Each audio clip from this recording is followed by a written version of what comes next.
Lieutenant Governor. How are you doing today? Good, Governor. Very good. Well, good afternoon, everyone, and thank you so much for being here today. I'm pleased to be here with our Lieutenant Governor for our regular Tuesday press conference. I want to start with some news and updates on the rent relief program being administered by the Rhode Island Housing.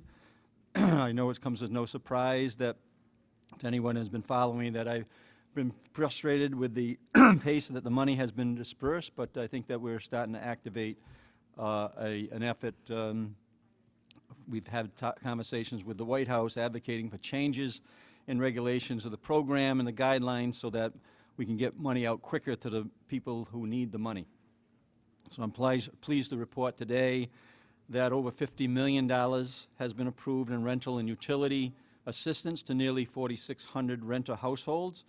This includes over $16 million in payments for utilities for low and moderate income customers' utility bills. I think you recall that I think we had about $1 million out in the first 90 days, and in the last 90 days about $49 million. So that's a good pace, and we're going to keep it going. Let me give you a little breakdown on how that $50 million has been approved. And assistance over $19 million has been approved to cover rental that are in the arrears, while $10 million has been awarded for future rental payments. And the reason I mention that is we want to be a reminder that this program is going to go for another year. I think it sunsets on the end of September of 2022. To date, $2.7 million has been awarded, and an additional $16 million has been committed to cover electricity and gas utility arrearages. This assistance will reduce or clear the utility past payments for low and moderate income customers and helping these households get back on track from the impact of the pandemic.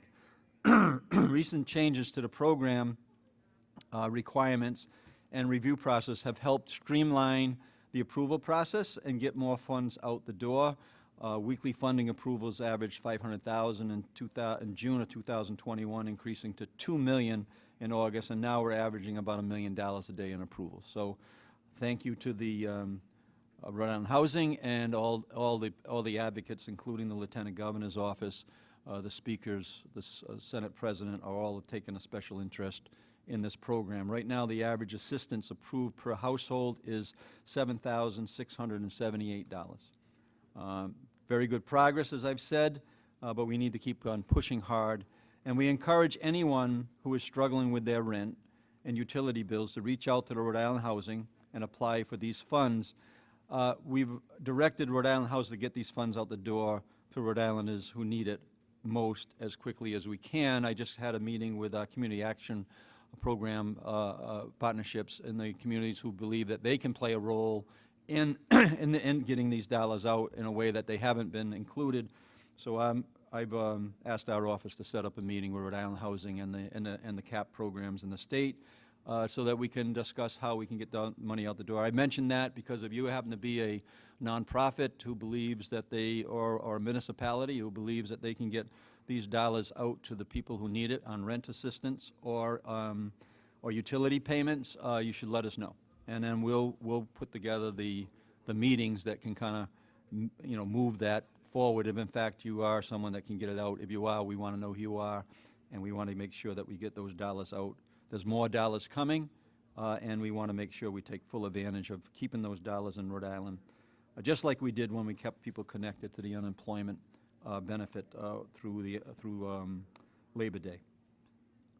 Next, I'd like to give a quick update on one of our campaigns to encourage students to get vaccinated. This is a fun one.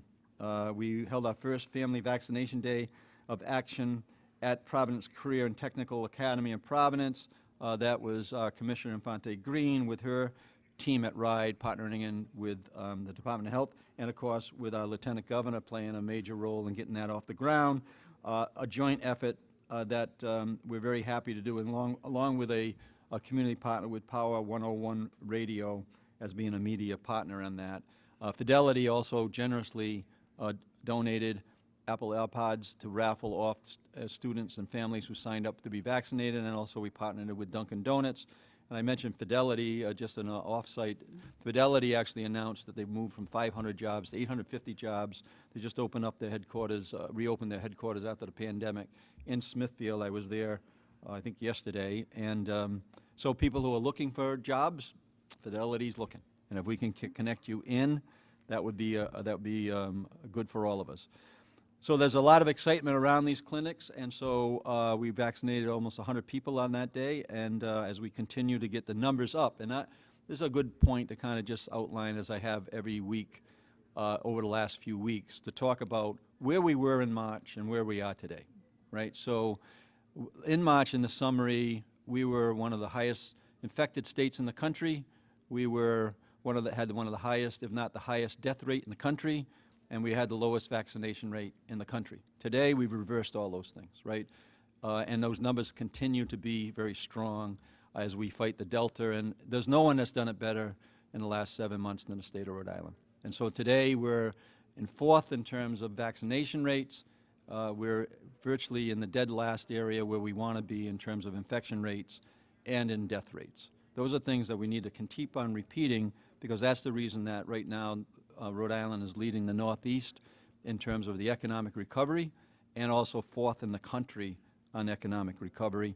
And then that has allowed us to reopen our schools safely, and we have our students in the classrooms right now, and we've been able to partner in with some good partners, not only with RIDE and Department of Health, also with ILO and WestEd in terms of consulting people who are really helping us make sure that we're safely opening our schools in a way, again, that the rest of the country would love to be where Rhode Island is on these important metrics. So before I turn it over to the Lieutenant Governor, there's a wild card game tonight between the Red Sox and the Yankees. Yeah. And my friend Governor Hochul, who I know well, we did a fun wager on the outcome of the game. And just as a lighter moment, I did this as Lieutenant Governor when the Philadelphia Eagles played the New England Patriots, and I had, with Lieutenant Governor Mike Stack, I had a bet with him, and then I had to put the Philadelphia Eagle uniform on, and also we made a side bet where I did 1,000 meals to the food bank in Philadelphia. I'm expecting a better outcome this time, and I'm expecting a package to come into Rhode Island from New York's Governor Hochul, and then I'll share it with everybody when we get it. So if you're watching and you need some tips on how to spend time off, please visit any of the Yankee players or any of the people who are watching on behalf of the Yankees that game tonight. Visit ri.com. Come on to our state of Rhode Island, and you're going to enjoy it. And for those wondering, my part of the wager was some Dells, some beers from the Guild, and a Greg's cake.